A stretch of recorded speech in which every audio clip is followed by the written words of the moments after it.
It hit me around 9:47 p.m. Not a physical blow, but a gut punch from my phone screen. The timestamp on the video message was 9:47 p.m., which was odd, because at that exact moment, I was supposed to be at home, opening birthday presents with my family.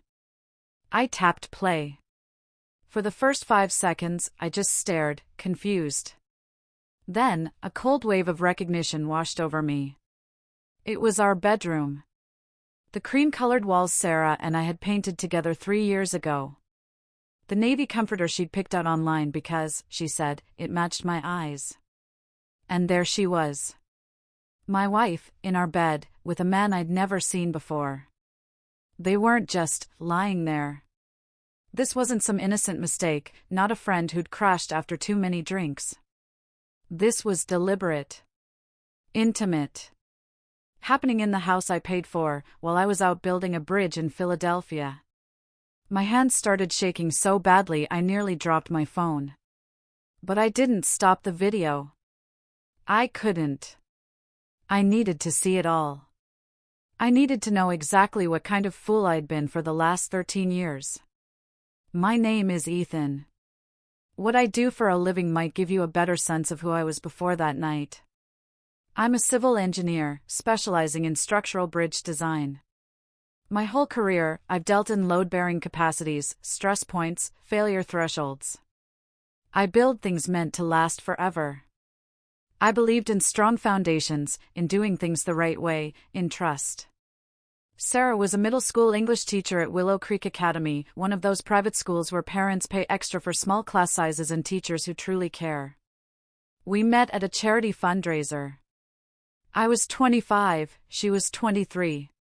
She wore a yellow sundress and laughed at my terrible jokes about canal levers. 6 months later, I proposed on the same bridge where we'd had our first real conversation. Chloe came 2 years after the wedding, and for a long time, everything felt exactly as it was supposed to be. We had the house in the suburbs with the good school district. Date nights every other Friday. A daughter who made honor roll and played soccer. We had what everyone said they wanted. That morning, my 38th birthday, Sarah had made me blueberry pancakes. Chloe gave me a card she'd made herself with colored pencils, the kind with the slightly misspelled "Happy Birthday, Dad" that you're supposed to treasure forever. Sarah kissed my cheek and told me she'd make my favorite dinner that night, pot roast with those little red potatoes I loved. I remember driving to the construction site, thinking how incredibly lucky I was. I called my brother during lunch break, told him life was good. Absolutely nothing felt wrong. The video must have been filmed with a hidden camera, probably one of those tiny wireless ones you can order online for under $100. Whoever sent it wanted me to see everything. The angle was perfect, capturing the entire bed from a corner of the room. I watched Sarah touch another man the way she used to touch me when we were first married and couldn't keep our hands off each other. I watched her smile at him, that same smile she'd given me that morning over pancakes. The video was 11 minutes long. I watched every single second. Not because I'm a masochist, but because I needed the anger. I needed the fuel for what I was about to do. When it ended, I sat in my truck in the grocery store parking lot for 20 minutes. I'd stopped there to grab a bottle of wine, something nice to go with the pot roast. It was still sitting on the passenger seat. I thought about going home and confronting her. Smashing things. Asking why. But then I remembered something my dad told me when I was young and stupid, about to make a scene over a girl who mistreated me in college. Anger is a coin you can only spend once, so make sure you buy something worth having. So, I didn't go home. Not yet. I needed to think. I needed to plan. I needed to see how deep this went. I pulled up my bank app and started scrolling through our joint account. Sarah had always handled most of the household expenses. I'd never questioned it. Why would I? We were married. We were a team. But now, I saw everything differently. Cash withdrawals I didn't recognize. 300 here, 200 there, always on the same day of the week. Restaurant charges from places we'd never been. A hotel transaction from 2 months ago when she'd said she was at a teacher's conference. The pattern was right there, clear as day, and I'd been too busy building other people's bridges to notice the cracks in my own foundation. I finally drove home around 11 o'clock. The house was dark, except for the porch light Sarah always left on for me when I worked late. Through the kitchen window, I could see her loading the dishwasher, probably cleaning up from the birthday dinner I'd missed. Chloe was at the table doing homework. It looked so normal. Perfectly, completely normal. I sat in my truck and watched them like a stranger. These two people I'd built my entire life around. And I felt nothing. Not anger anymore, not sadness, just this cold, clear understanding that everything I thought I knew was a lie. I was about to get out when Chloe looked up from her homework. She said something to Sarah, who nodded. Then, my daughter walked out the back door, crossed the yard, and climbed into a car parked in the alley behind our house. I couldn't see the driver clearly, but I didn't need to. I knew exactly who it was. The same man from the video. What happened next changed everything. Chloe didn't just get in the car. She leaned over and hugged him. A real hug. The kind you give someone you know well, someone you're comfortable with, someone you trust. I watched her lips move, and even though I couldn't hear the words, I could read them perfectly. I wish you were my dad, 5 words. That's all it took. 5 words from my 12-year-old daughter. Suddenly, the betrayal wasn't just about Sarah anymore. It was about both of them. My wife hadn't just cheated. She'd replaced me. She'd introduced our daughter to her lover and let Chloe believe this stranger was better than her actual father. She'd poisoned my own child against me while I was out working 60-hour weeks to pay for her private school tuition. The car pulled away, and I watched the taillights disappear down the alley. Sarah came out onto the back porch, looked around, then went back inside. She was smiling. I could see it even from where I sat. She looked happy, relieved, like she'd just finished some difficult task and could finally relax. I didn't go inside that night. I drove to a hotel near the construction site and sat on the edge of the bed with my phone in my hand. I pulled up the contact information for David Miller, a divorce attorney my brother had used 2 years ago. It was almost midnight, but I sent an email anyway, *, I need to see you first thing tomorrow morning. I have video evidence of infidelity, and I need to move fast *. Then, I opened my photos and looked at pictures from Chloe's last birthday party. Sarah had her arm around our daughter. Both of them were smiling at the camera. I'd taken that photo. I'd been there. I'd been part of that moment. And now I wondered how many other moments I'd missed while I was busy being the good husband, the reliable provider, the man who did everything right. That night, I made a promise to myself. I was going to burn it all down. The marriage, the family, the perfect suburban life everyone envied. I was going to take everything she'd built with him and turn it to ash. And I was going to make sure she never saw it coming. David Miller's office smelled like old leather and expensive coffee. He was the kind of lawyer who didn't waste time on sympathy or small talk. I showed him the video at 8:30 the next morning. He watched it once, nodded, and said, "This is enough." Then he asked me the question that started everything else, "Do you know who he is?" I didn't. Not yet. But I was about to find out. And what I discovered was so much worse than just some random affair. The detective I hired was named Frank Carter. He had the video analysis done in 48 hours. He used facial recognition software combined with social media cross-referencing. Turns out, the man in my bed wasn't a stranger at all. His name was Jason Thorne, and he'd been Sarah's first boyfriend back in high school. They'd dated for 2 years before she left for college. He was the guy she'd lost her virginity to, the one she'd cried over when they broke up. Her first love. She'd mentioned him maybe twice in 13 years of marriage, like it was ancient history that didn't matter anymore. Except it clearly still mattered. 6 months ago, Sarah had gone to her 20th high school reunion, and apparently, they'd reconnected. Frank showed me the evidence in a coffee shop in Philadelphia. He had photos printed out in a manila folder, like something from a crime show. There was Sarah and Jason at a restaurant in the city, holding hands across the table. Sarah and Jason checking into a hotel on a Saturday afternoon when she told me she was shopping with her sister. Sarah and Jason at a park, sitting on a bench, his arm around her shoulders. But the photos that made my blood run cold were the ones with Chloe. My daughter, eating ice cream with Jason outside some fancy parlor. Chloe and Jason at a soccer field, him teaching her how to kick. Chloe sitting in Jason's living room, laughing at something on his TV. And in every single photo, she looked happy, comfortable, like she'd been doing this for months. How long has my daughter been seeing him? I asked. Frank checked his notes. It started about 3 months ago. Sarah had been bringing Chloe over to Jason's house every couple of weeks, usually on Saturday afternoons when I was working overtime on the bridge project. She told me she was taking Chloe to her friend's house, or to the library, or to some school activity. I believed every word.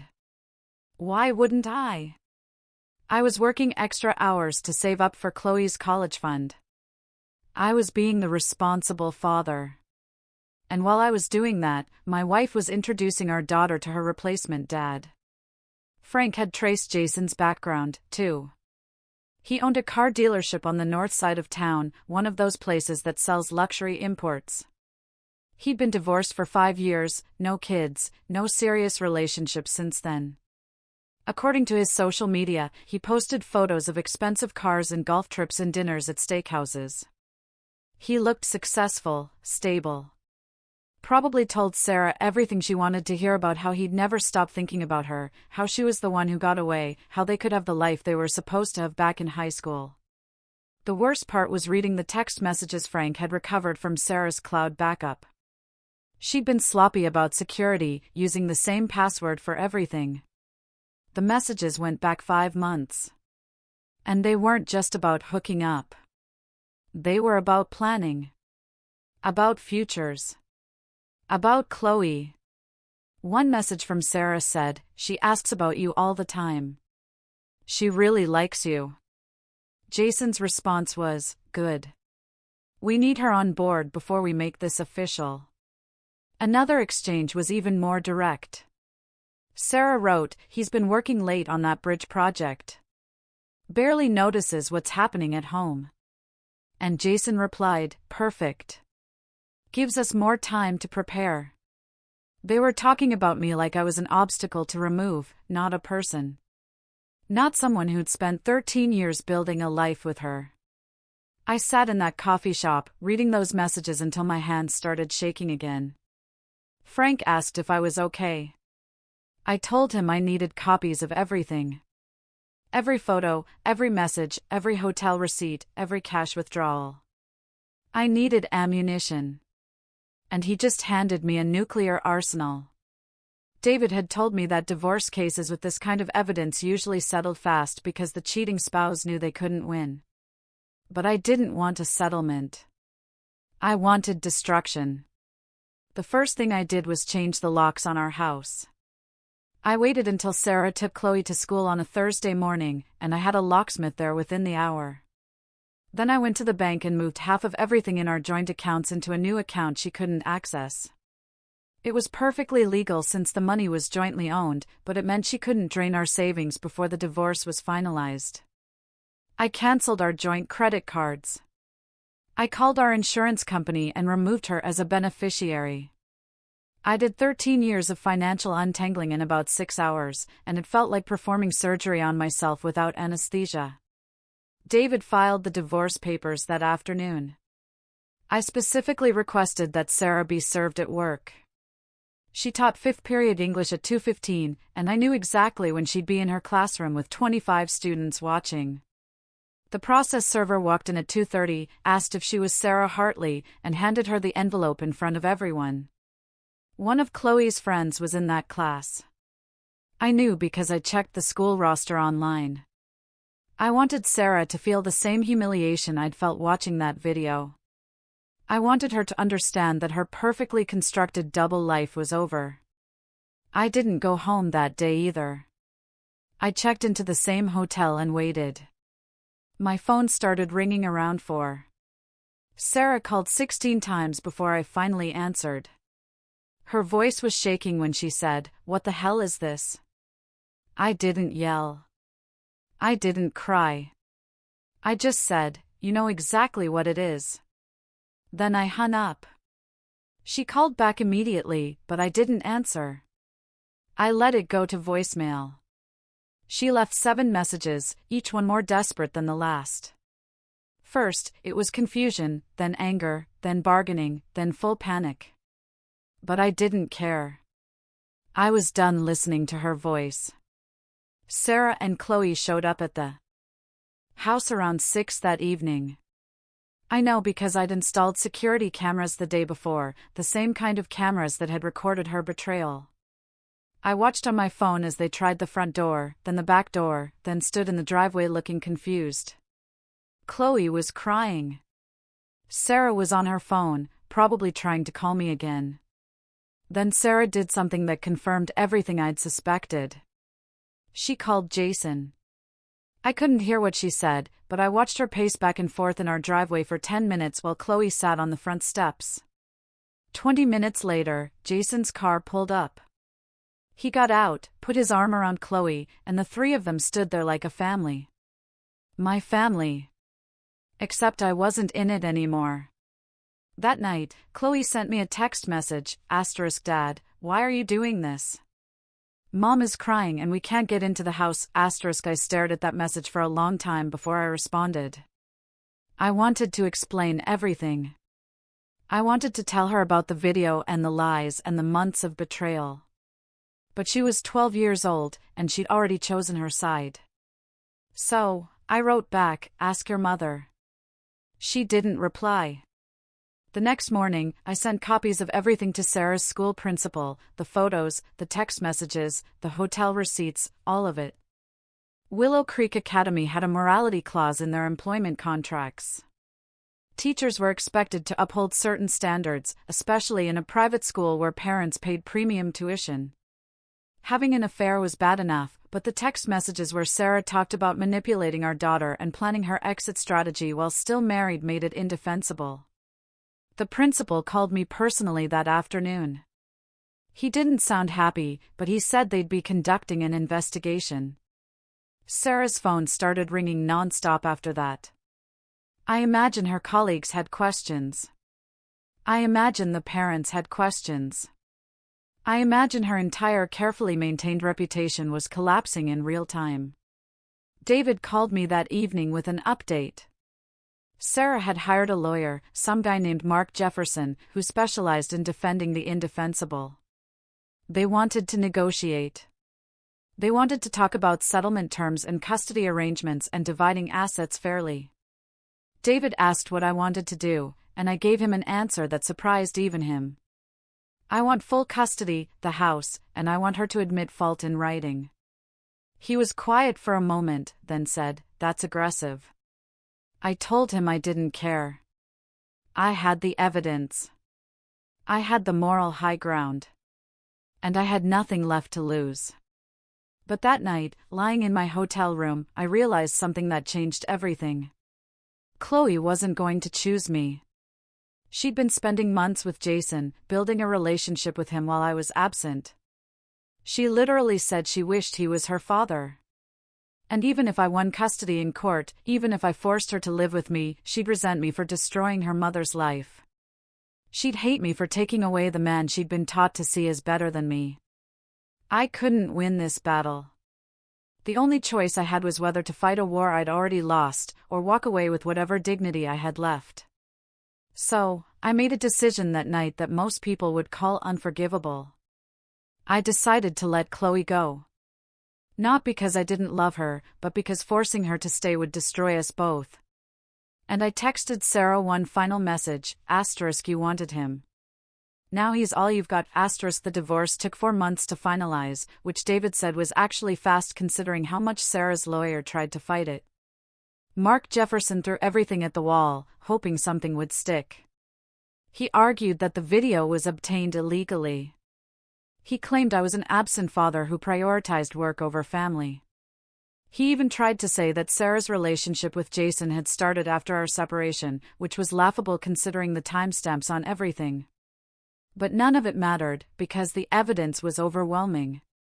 The judge took one look at the text messages where Sarah discussed manipulating Chloe and planning her exit strategy, and his face said everything. Sarah lost on every front, except the one that mattered most to her. She got Chloe. The custody hearing was where everything fell apart in a way I hadn't fully prepared for. Chloe was old enough that the judge wanted to hear her preferences. She sat in that courtroom wearing the same soccer jersey Jason had bought her. And when the judge asked where she wanted to live, she didn't even hesitate. She said she wanted to stay with her mother. She said I was never home anyway. She said Jason understood her better than I ever did. And then she looked right at me and said, "He actually shows up." I watched my daughter testify against me like I was a stranger. And I realized Sarah had won the only battle that actually mattered. She turned Chloe against me so completely that even a judge's order couldn't fix it. David pulled me aside after the hearing and said we could fight it. We could bring in therapists and argue parental alienation and drag this out for another year. But I was exhausted.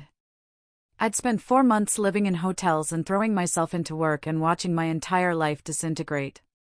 And I knew the truth that nobody wanted to say out loud. Even if I won custody, Chloe would hate me for it. She'd spend every day resenting me for taking her away from Sarah and Jason. She'd count down the days until she turned 18 and could leave. So, I made a decision that shocked everyone in that courtroom. I told David to withdraw my custody petition. I signed away my parental rights voluntarily. I agreed to pay child support, but requested no visitation. The judge actually asked me twice if I understood what I was doing, and I said yes both times. Chloe wasn't my daughter anymore. She'd made that clear. And I wasn't going to spend the next 6 years fighting for someone who didn't want me. Sarah's face when I signed those papers was something I'll never forget. She'd been expecting a war. She'd been prepared to fight me for years, to drag me through court after court, to make me suffer. But I'd just given her everything she wanted, and she didn't know how to react. There was no victory in it for her, because I'd surrendered on my own terms. I walked out of that courthouse, and I didn't look back. The professional consequences for Sarah came faster than anyone expected. Willow Creek Academy fired her 3 weeks after the divorce was filed. The investigation had turned up emails she'd sent from her school account to Jason, some of them explicit enough that the school's lawyer said they had no choice. She tried to fight it, threatened to sue for wrongful termination, but her union rep apparently took one look at the evidence and told her to walk away quietly. She ended up getting a job at a public school across town for about half her previous salary. I heard through mutual friends that she had to sell her car to make rent. Jason, it turned out, wasn't as generous as he'd seemed when he was playing the role of devoted boyfriend. Once the affair became public and messy, once there were legal bills and financial consequences, he started pulling back. They stayed together for about 6 months after the divorce was finalized. Then he broke up with her over text message. Apparently, the reality of actually being with Sarah full-time wasn't as exciting as sneaking around behind my back. I left town 2 months after the divorce was final. There was a job opportunity in Austin, a major infrastructure project that needed someone with my experience. I sold the house, packed everything I owned into a moving truck, and drove 12 hours west without telling anyone where I was going. I deleted my social media accounts. I changed my phone number. I cut ties with mutual friends who tried to stay neutral, or worse, suggested I should forgive Sarah for Chloe's sake. I built a new life from scratch, and for the first time in over a year, I could breathe. Therapy helped more than I expected. I'd always thought therapy was for people who couldn't handle their problems. But my new company required it as part of their employee wellness program. My therapist was a woman named Dr. Eleanor Vance who didn't let me get away with pretending I was fine. She made me talk about Chloe. She made me admit that walking away from my daughter was the hardest thing I'd ever done. She made me understand that loving someone sometimes means letting them go, even when it destroys you. It took almost a year of weekly sessions before I could talk about that custody hearing without feeling like I was drowning. Work became my salvation. I threw myself into projects, worked 16-hour days, and earned a reputation as the guy who could solve impossible problems. I got promoted twice in 18 months. I started traveling for consulting gigs, designing bridges in cities I'd never heard of, meeting people who knew nothing about my past. I dated a little. Nothing serious, just dinner and conversation with women who didn't ask too many questions about why I didn't have kids. I learned to live with the empty space where my family used to be. 3 years after the divorce, I got a letter forwarded through David's office. It was from Chloe. She was 15 now, almost 16. The envelope sat on my kitchen counter for 2 weeks. I'd pick it up, feel the weight of those pages, imagine what she'd written. But I never opened it, because I knew what it would say. Sorry, explanations, second chances, and none of it would change what happened in that courtroom 3 years ago. Chloe had made her choice when she put on Jason's soccer jersey and told a judge I never showed up. She'd made her choice when she hugged him in that alley and wished he was her father. And I'd made mine when I signed away my rights rather than force her to live with someone she didn't want. So, I wrote "Return to Sender" on the envelope and mailed it back to David's office with instructions not to forward anything else from her. Some bridges aren't meant to be rebuilt. I met Lauren 6 months after I returned that letter. She was an architect working on the same project, divorced with no kids, and she understood what it meant to start over. We took things slow, dated for a year before moving in together, got engaged on a beach in Florida with nobody watching but the seagulls. She never pushed me to reconcile with Chloe. She never suggested that family was more important than self-preservation. She just loved me exactly as I was, damaged parts and all. We got married in a small ceremony with 10 people. And for the first time since my 38th birthday, I felt like I was exactly where I was supposed to be. People ask sometimes if I regret walking away from Chloe, if I wonder what she's doing now, if I ever think about reaching out. And the honest answer is yes, sometimes I do. But I also remember sitting in my truck watching my daughter hug another man and wish he was her father. I remember her testimony in that courtroom. I remember 3 years of silence before she decided she needed me again. And I know that some relationships aren't worth saving, even when they're supposed to be sacred. Sarah wanted to replace me, and she succeeded. Chloe wanted a different father, and I gave her that freedom. They both got exactly what they asked for, and I got my life back. I'm not the same person I was before that video arrived. I'm harder now, more cautious, less trusting. But I'm also free. Free from the weight of people who didn't value me. Free from the obligation to fix things that others broke. Free to build something new with someone who actually wants to be there. And that's worth more than any bridge I've ever designed. What does it really mean to build a new foundation once the old one has crumbled?